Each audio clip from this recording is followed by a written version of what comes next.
everybody, I'm Carrie. Today I'm going to be using our quick cooker and I'm going to be doing some pork chops, and I'm just kind of winging this recipe. I'm going to use mushrooms, I'm going to use herb and onion, kind of like a mushroom pork chop kind of thing. These pork chops are massive. We found doing them on the barbecue, they were pretty tough, so I thought maybe what I'd do is throw them in the quick cooker and tenderize them up kind of thing on about 45-50 minutes or so. Kind of like what I do with my ribs. So what I'm going to do is I'm going to sear them. I'm going to take them out and then I'm going to add what I need. So I'm just going to put some salt on these. I'll sear them one at a time just because they are so massive, these pork chops. So I've already heated up my quick cooker on sear function. It's basically like a hot plate. So I'm basically just going to brown each side.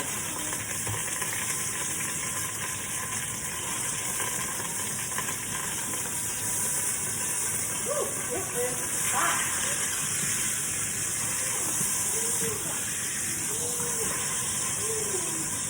There we go. I'm going to toss in some mushrooms and some onions. I'm going to toss in this herb and onion slow cooker seasoning with some water. That's it. So I basically just browned it real quick to create that seal. That in over top. I'm going to salt that as well.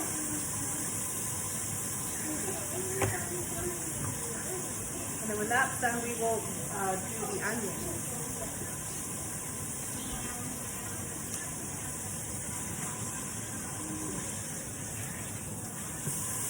Nice thing about using the quick cooker is if you had frozen meat, such as chicken or even pork chops, you could just throw this in frozen. You just need a little extra time, and your meal is done. Okay, so I'm going to take those out. I'm just going to turn this off for a moment from the sear because we're going to get started on the onion. Oh, excuse me.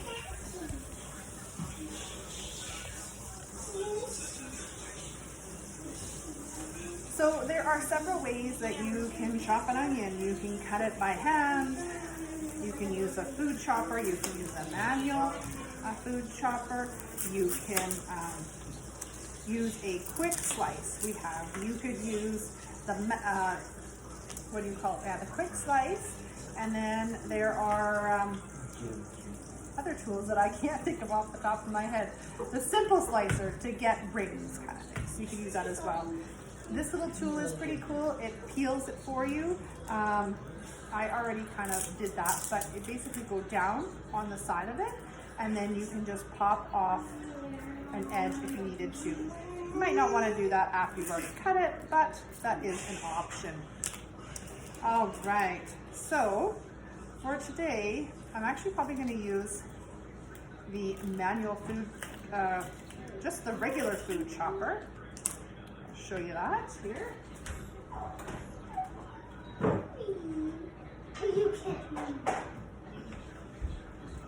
This food chopper is super handy. The top comes, this is sort of like your cover. This comes off, and this opens up, so it's super easy for dishwasher safe cleaning. And if for some reason this portion or this portion breaks, or if this was missing, you can replace these. So basically what you want to do is just put it over top, and you just go down once, and then it comes up and the blade turns. And then you just keep doing that. You can do this with nuts, you can do this with peppers, mushrooms, make yourself omelets. Depends how big you want it, is how many times you kind of slap it. So, there, and then what we're going to do is just kind of brown these off in the quick cooker on the sear function. We're just kind of cooking it off a little bit. Watch your fingers. All right. No, not you, not this time. Nice thing about some of our tools, they don't need electricity, so you can take these anywhere with you, whether it's camping or the cabin. And these mats are flexible and super light. They can go in your trailer as well.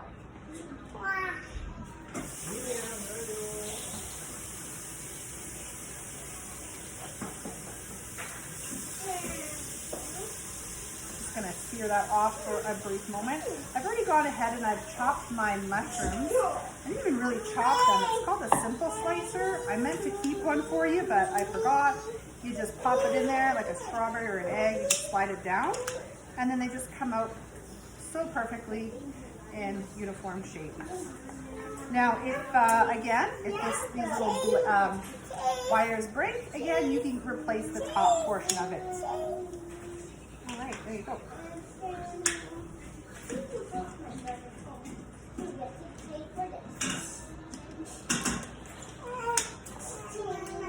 All right, so just running that off, just bring it back because we'll just finish it off over here.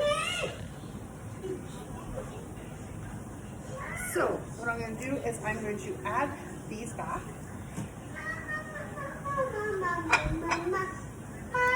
It calls for 3 tablespoons of the seasoning. And our adjustable measuring spoons actually fit in here nicely.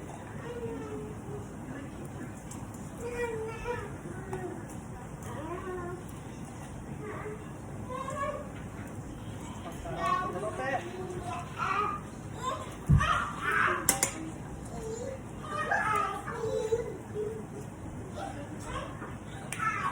The thing I like about our adjustable measuring spoons is that they adjust. That's the key word. This goes all the way down to a teaspoon. Okay, next I need 1.5 cups of water.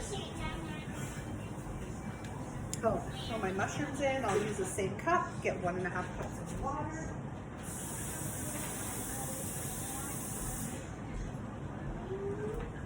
Because we do need the water to pressurize.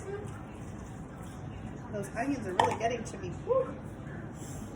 Okay, and after that, I think that is all we need.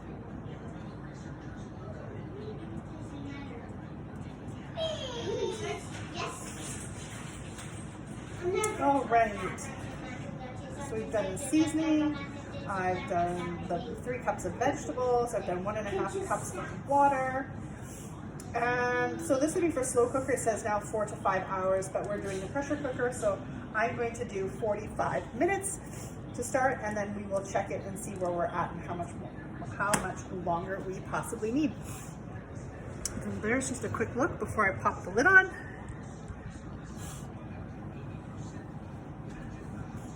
All right, so if you've never used the Quickcooker, here's our steam release. That pops up, so your finger is nowhere near closest for the danger of burning yourself.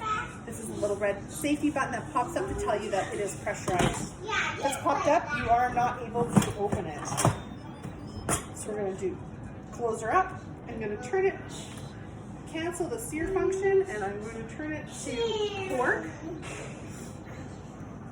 It says 35 minutes, so I'm going to time adjust it to 45. Oh yeah, but hit start. It shouldn't take very long to pressurize just because the heat is already in there from searing. But if it is a cold pressure, there was nothing in there prior, it would probably take a good 10, if not a few more minutes. But I expect this to probably pressurize within a few minutes. So we'll come back with the results on part 2, and we'll see if my creation had worked out. All right, talk to you all soon.